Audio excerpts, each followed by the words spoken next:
So today we are going through chapters 7 through 11 of Feedback Mastery, the complete guide to repairing your Amazon feedback using every trick in the book. And I've told you before, the author Peter Valley gives so many different suggestions on how to repair old feedback, gain new feedback that's positive, and be able to just really improve your feedback score. You know feedback is important. At least I hope you know by now. Your feedback score is very important. It is a part of the algorithm when it comes to the buy box. The higher feedback score that you have, the better the feedback that you get. Amazon sees that you are a reliable seller, and they will give you a higher percentage of the time in the buy box. And we all know at least 70% of all the purchases on Amazon come from the buy box. So I'm going to jump in, and Chapter 7 is about it's time to respond.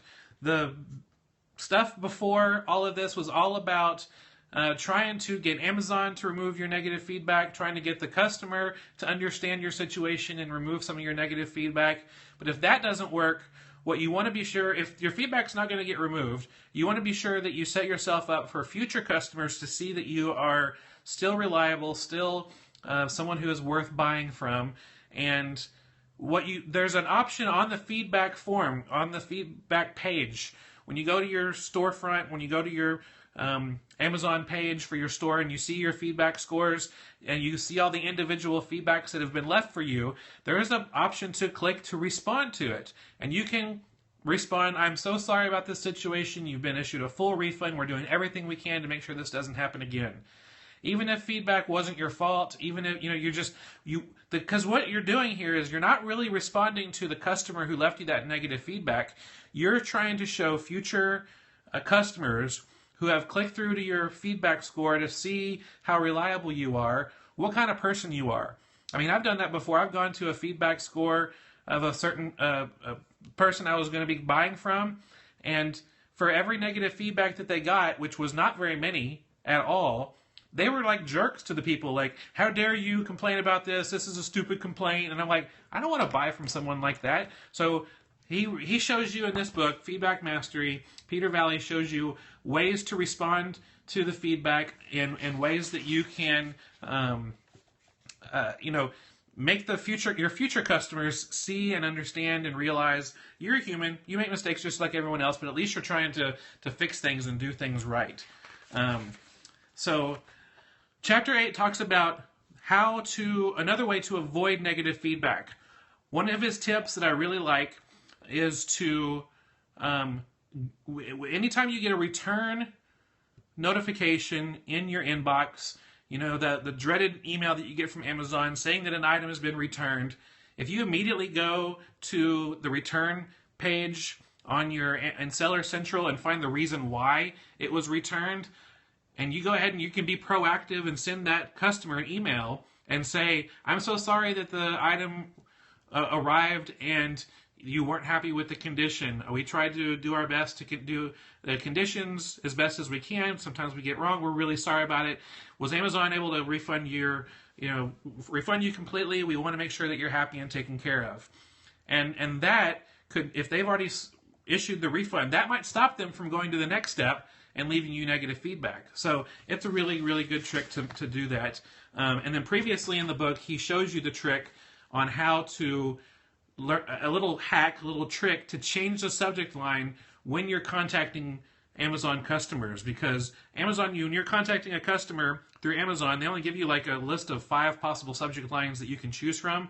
Well, Peter Valley, the author of this book, figured out a trick on how to do your own custom subject line. It is brilliant, and I don't want to give it away because it's worth the price of this book alone. So another option that he talks about is following up to be able to get more future feedback scores that are positive. You contact the seller on your own and request feedback, and you send them a message and say something like, hey, I just noticed you got this book in the mail today, or you just got this toy in the mail today. I hope you're happy and satisfied with it. If you're not satisfied, please let me know so I can know what to do. And if you are satisfied with it, here's a link for you to leave me feedback. So you're being proactive. You're giving them the opportunity to talk to you first if there's a problem. and you can fix that problem. And if they're happy with it, you already set them up with a link to leave you positive feedback, and so it's really good. And if you're just starting out, this might be something you can do manually. But one of the things that I do, and I've been doing this for over a year now, I'm set up with a program called Feedback Genius, and it automatically sends those emails out. So, and you can set it up however you want, and you can have the messages say whatever you want. If you want more information about Feedback Genius and to get an extended free trial, you get double the free trial going to fulltimefba.com/genius. You'll be able to get, like I said, double the free trial than you would have if you had just gone to feedbackgenius.com directly. And we love it. We have it set up, and you can set it up different ways depending on what your preferences are.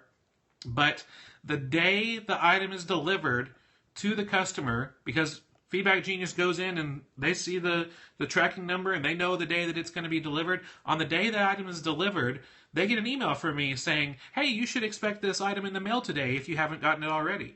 We hope that you're happy with this purchase. If you are happy, here's a link to leave us some positive feedback. We'd really appreciate it. It means a lot to us and helps us know that we're doing the right thing. But if something's gone wrong, please reply to this email and let me know what went wrong and how I could possibly fix it. We want to make sure every customer is happy and satisfied, and Feedback Genius sends that out automatically. Again, I've used it. It's increased my feedback. I love it.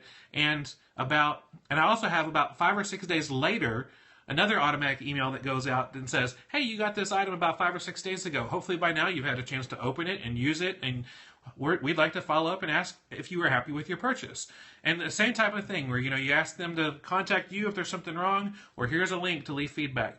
The cool thing about Feedback Genius that I really like, on top of being able to contact the sellers, or to contact the buyers asking for feedback, is that anytime I do get negative feedback, Feedback Genius will text me on my phone, you just received a 2-star feedback from this seller, from this order, and they said this.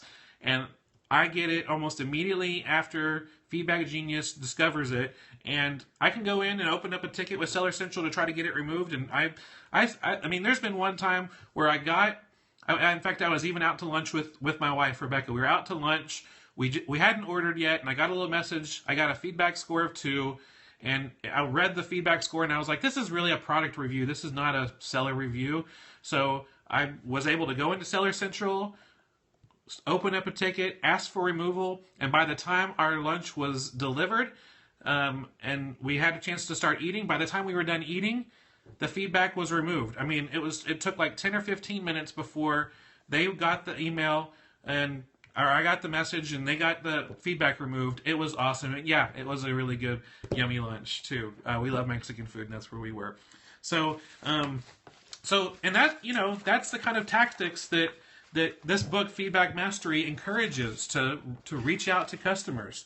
Some other things that this book talks about that I'm not just going to give away, because there's, that'd be bad on me to give away all of Peter Valley's secrets and tips. But he talks about how to identify your target feedback score. If you're like at 90% or 92% and you're like, you know what, I want to get to 97, he'll tell you how to figure out the formula of how many positive feedbacks you need, how many orders you probably need to sell so that you can get up to the score that you need.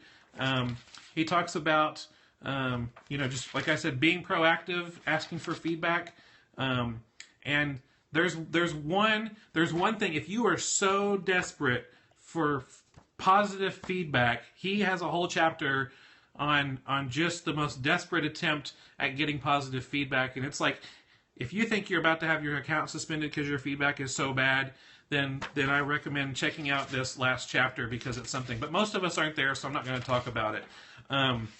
In fact, it's really crazy. Rebecca was just doing some sourcing today, and she found a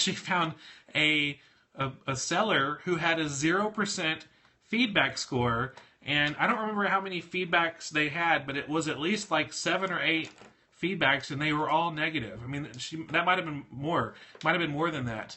And I mean, it was like, this item never arrived, or this item arrived, it was the wrong size. It was 16. Wow. So 16. She just told me 16 negative feedbacks. I don't know how they're still in business. They were probably going to be suspended at any moment. And, I think when it comes to your feedback score and the percentage that you're wanting to get, most of the time Amazon wants you to try to be around 97% feedback score. They're even more interested in your, I think is it called ODR, order deficiency rate, or order something? I can't remember what it's called, but it's something in your statistics when you go to Seller Central, and you can look at your performance, order defective rate, maybe that's what it is. But you can go and look in, and Amazon will tell you what they suggest, like what numbers are good for them and where you are. So it'd be like, to be good, you need to be above this number, and then you can check and see if your number is above that number. So that's always a good thing to do, to go into Seller Central, check out your seller performance, and compare that with the numbers that they're suggesting with where you're at. And any time, and you can when you first log into Seller Central, I think somewhere on the bottom left on Seller Central, there'll be a page, it might be on the right.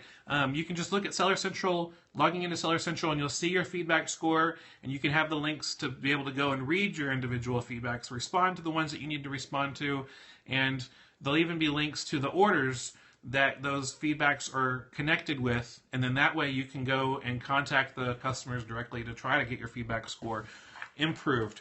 But overall, I really like this book. There's some things that the author suggests in Feedback Mastery that I do not agree with. He suggests bending a few rules. I just want to make sure that everyone knows I don't suggest anyone ever bend the rules or break the rules. I want to make sure that my business is run just 100%, the way Amazon wants me to do it, asks me to do it, and so there's some things that he suggests in this book.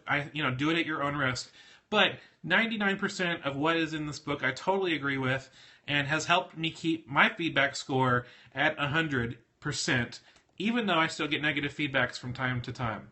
So check it out. You can go to fulltimefba.com/feedback mastery, and you can grab that book and read it. And you can get it right now and download it today. It's really good.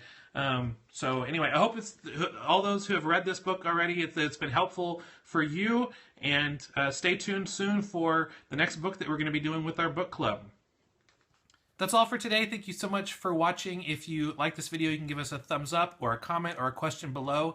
And all the links that we talked about in the video, you can find that in the description below. And to find out about turning part-time hours into full-time income, come hang out with us at fulltimefba.com. We'll see you there.